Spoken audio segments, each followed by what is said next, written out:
জন্য ডাকেন, কেননা কিয়ামতের দিন হায় হায়। আমি তো বলি, জানি না বুঝবেন কি বুঝবেন না, আমি বলি এই উম্মতকে দুনিয়াতে পাঠানেরই কথা ছিল না। কি অনেক কিছু মিলাইলে দেখা যায় আমাদেরকে পাঠানেরই মনে হয় কথা ছিল না।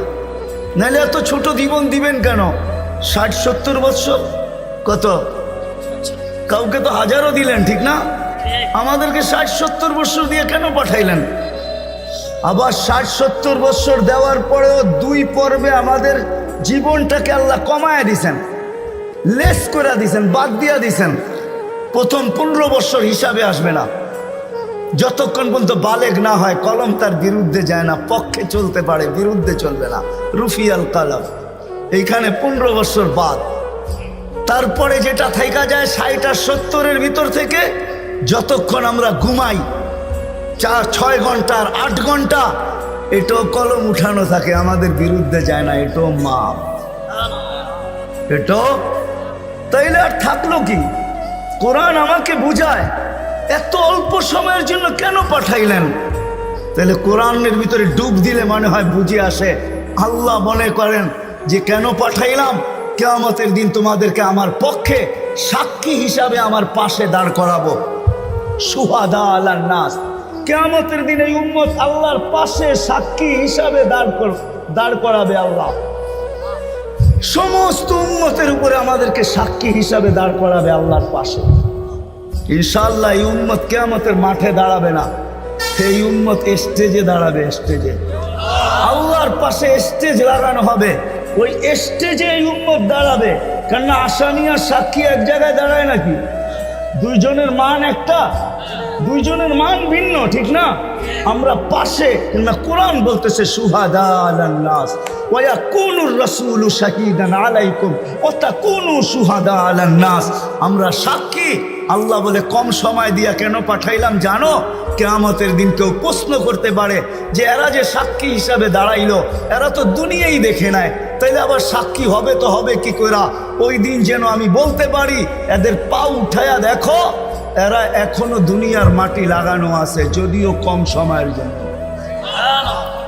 মনে হয় আমাদেরকে দুনিয়া পালানোর জন্য আল্লাহ পাঠাইছেন।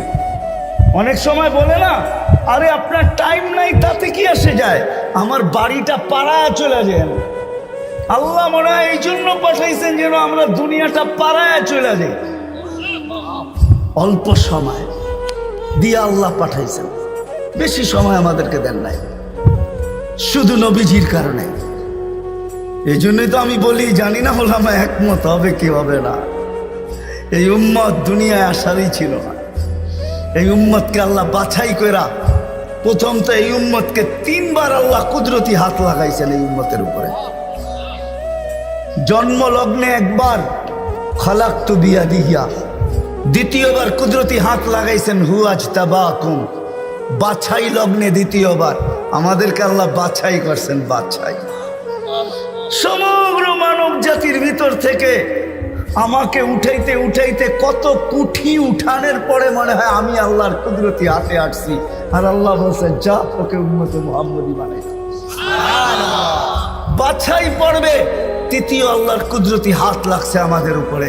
আল্লাহ আমাদের উপরে চিহ্ন লাগায় দিয়েছেন। চিহ্ন, চিহ্ন বোঝেন, যেন কিয়ামতের দিন হারায় না যায়। আল্লাহ সাহাবা জিজ্ঞাসা করছে, ইয়া রাসূলুল্লাহ, সমগ্র মানব গোষ্ঠী উঠবে, আপনি আমাদেরকে খুঁজে পাবেন কি কইরা? তা আল্লাহ রাসূল হাসতেছিল আর বলতেছিল চিহ্ন লাগানো আছে। চিহ্ন কই, সেই চিহ্ন আবার কি? কই গুররাম মুআজ্জিলিনা মিন আসারিস সুজুদ, তোমাদের নামাজের জায়গা উজুর জায়গার থেকে নূর ফুটা বাহির হবে, আর কারো বাহির হবে না। আমি নূর দেইকা চিহ্ন, তোমরা আমার, আমি ডাইকা ডাইকা কাছে নি। চিহ্ন লাগায় দিয়েছেন কুদরতি হাত দিয়ে,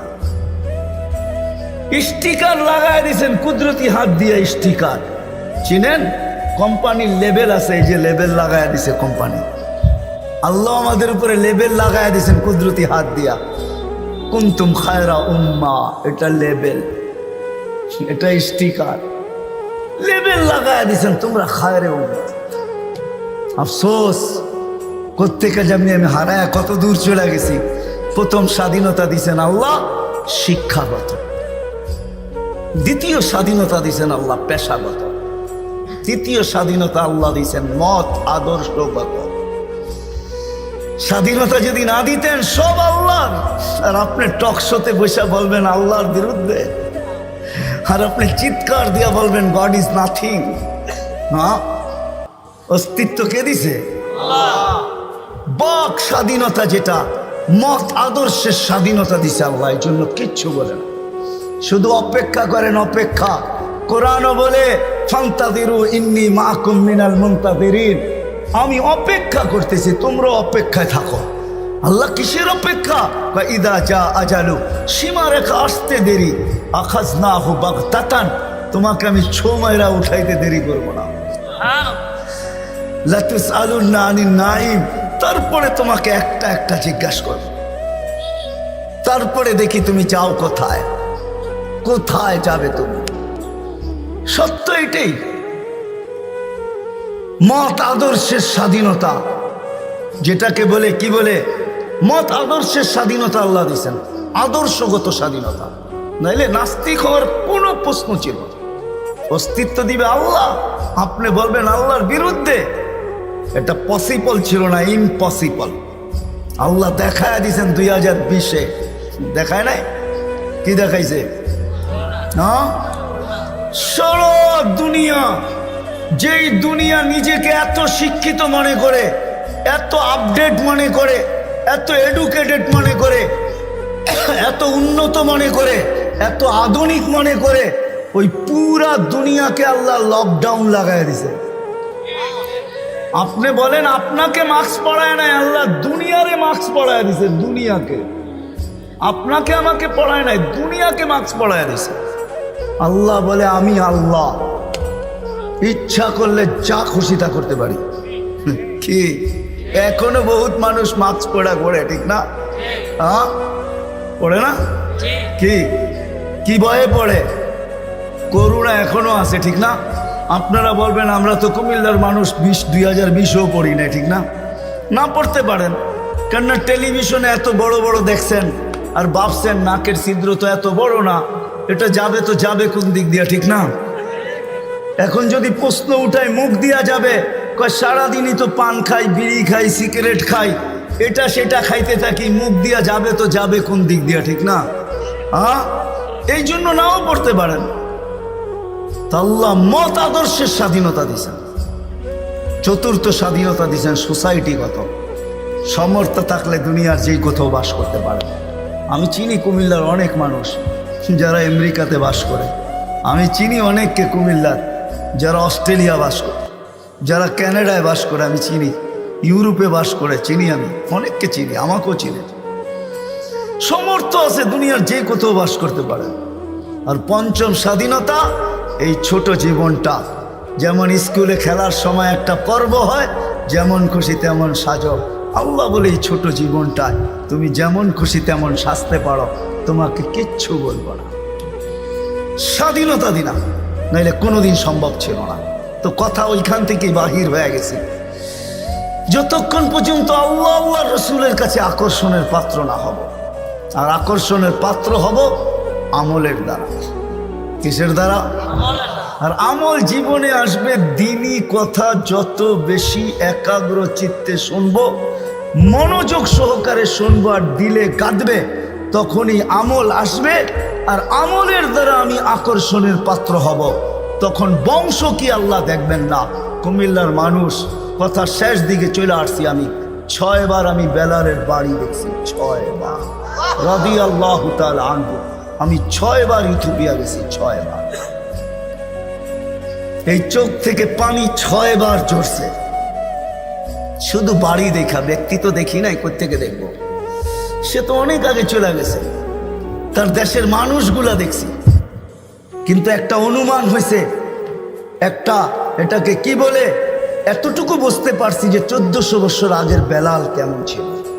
আজকের মানুষগুলোই যখন পছন্দ হয় না, তো 1400 বছর আগেরটা কেমন হবে? আজকের ইথিওপিয়া আদিস আবাবা রাজধানী ইউরোপের সাথে টক্কর লাগায় উন্নত হইতেছে, ইউরোপকে পিছিয়ে রেখা দিতেছে। তাইলে আজকেও যদি মানুষগুলা পছন্দ না হয়, 1400 বছর আগের বেলাল কেমন ছিল, কিন্তু বেলাল যেখানে ওইখানে কেউ নাই। কেমন আকর্ষণের পাত্র, জমিনে চললে জান্নাতে পদধ্বনি হতো, জান্নাতে। আল্লাহর রসুল কানে শুইনা ঈশা বলছে, মা বালু খাইয়া বেলাল, এত বড় আকর্ষণের পাত্র কি করে হইলে জান্নাতে তোমার পদধ্বনি? তাও আমার আগে আগে, পিছিয়ে হইতো তাইলে মাইনা নিতাম, আমার আগে আগে। দেখতে তো ছিলাম না, তোমাকে পদধ্বনি শুনতে ছিলাম। জিবরিল আলাইহিস সালামকে জিজ্ঞাসা করলাম, আমার আগে কে? তো হাসি দিয়া বলল, আবদুকা বেলাল, আপনার গোলাম বেলাল। আয়েশা বলতেছে, হারেস বিন নোমান, তুমি এত আকর্ষণের পাত্র কি করে হইলা? বলছে, কি ইয়া রাসূলুল্লাহ, জান্নাতে ঘুরতেছিলাম, তুমি তাহাজ্জুদে কোরআন পড়তেছিলা, আমার রাত্রেই সফর ছিল, আমি রাত্রেই পৌঁছে গেছি ওইখানে, আর রাত্রই ছিল, সময়কে আল্লাহ থামায়া দিয়েছিলেন, রাত্র ছিল, জান্নাত ভ্রমণ করতেছিলাম, লাউড স্পিকারে তোমার কোরআন শুনতেছিলাম। জিজ্ঞাসা করলাম, হারেস এইখানে আসলো কি কইরা? তো জিবরিল আলাইহিস সালাম হাইসা বললেন, ডেলি রাত্রে পড়ে আর আমরা শুনি। জিজ্ঞাসা করলাম, এই মর্তবা পাইলো কি করে হারেস? সে কয়, মার পায়ের ধুলার বদৌলতে, মার খেদমত করে। আজকালকার সমাজের যুবকরা তো সন্তান মা বাবার খেদমতই করতে চায় না। বললে আবার কুমিল্লার মানুষ রাগ হয়ে যায় কিনা জানি না। হ্যাঁ, কুমিল্লা আসছি এই জন্য মনে ওঠে, হায় ওই দিনের কথা মনে ওঠে যেদিন পুলিশ লাইনের সামনে সন্তান বাপকে গুলি করে মারছে। বুঝা গেছেন না? বুঝা গেল নাই? মানে নাই? বুঝা গেলেন? আমি তো ভুলি নাই আপনাদের এই কাহিনী। কুমিল্লা দিয়ে গেলেই আমার মনের ভিতরে ওঠে যে হায় কোন সমাজে জন্ম নিলাম, কোন দুনিয়াতে আসলাম। আপনাদের এই কুমিল্লা ঘটছে, নেটে সার্চ দেন, দেখেন লেখা আছে, পত্রিকায় উঠছে, মিডিয়ায় আসছে।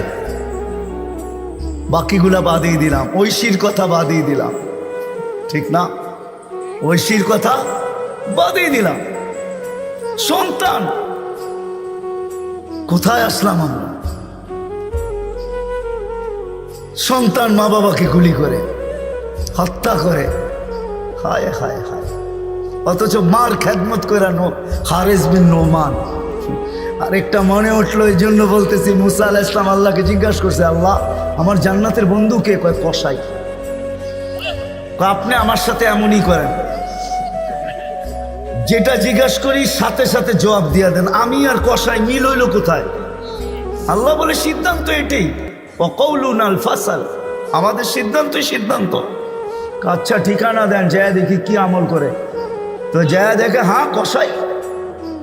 সারাদিন গোস্ত বিক্রি করে যখন বাড়ি যাওয়ার পালা আসছে, তো গোস্তের একটা টুকরাকে নিয়া কিমা বানায়া পোটলার ভিতরে নিয়ে দোকান বন্ধ করতেছে। মুসা আলাইহিস সালাম বলতেছে, তোমার বাড়ি মেহমান হওয়া যাবে? অবশ্যই যাবে, কিন্তু শর্ত আছে, আমি ডাইরেক্ট বাড়ি যাব না, আমার সাথে চলো। তো বলছে ঠিক আছে চললাম। যায় ঢুকছে এক ঝুপড়ির ভিতরে, খুব পরিপাটি সুন্দর, কিচেনে যায় ঢুকা রুটি বানাইছে, তরকারি পাক করছে, রুটিকে চুবাইছে তরকারির ভিতরে, তারপরে এক খুনখুনে বৃদ্ধাকে বুকে টেক লাগায় বসাইছে, পিঠ লাগায় বসাইছে, পিঠ বুকের সাথে লাগায় বসায় নেওয়ালা বানায় বানায় খাওয়াইতেছিল। মুসা আলাইহিস সালাম দেখতেছেন, কেননা ওনার অভিজ্ঞতা ছিল খিজির আলাইহিস সালামের সাথে বেশি প্রশ্ন করা, 3 প্রশ্নেই ওয়াকআউট। আল্লাহর রাসূল বলছে, লাউ সাবারা মুসা লা আলিমনা কাসীরাম মিনাল খাইর। মুসা আলাইহিস সালাম যদি আরেকটু ধৈর্য ধরতেন, তাহলে আমরা আরো তথ্য জানতে পারতাম। তো উনি বুঝে গেছেন চুপ থাকাই ভালো, কিচ্ছু জিজ্ঞাসা করেন নাই। যখন খাওয়া দাওয়া শেষ, পরিপাটি শেষ, শোয়া দিয়া এখন বলতেছে, পাশেই আমার বাড়ি, চলো আমার বাড়িতে মেহমান থাকবে। এখন আর চুপ থাকতে পারেন নাই। তো বলতেছে, শোনো এই বৃদ্ধা কে? আমার মা।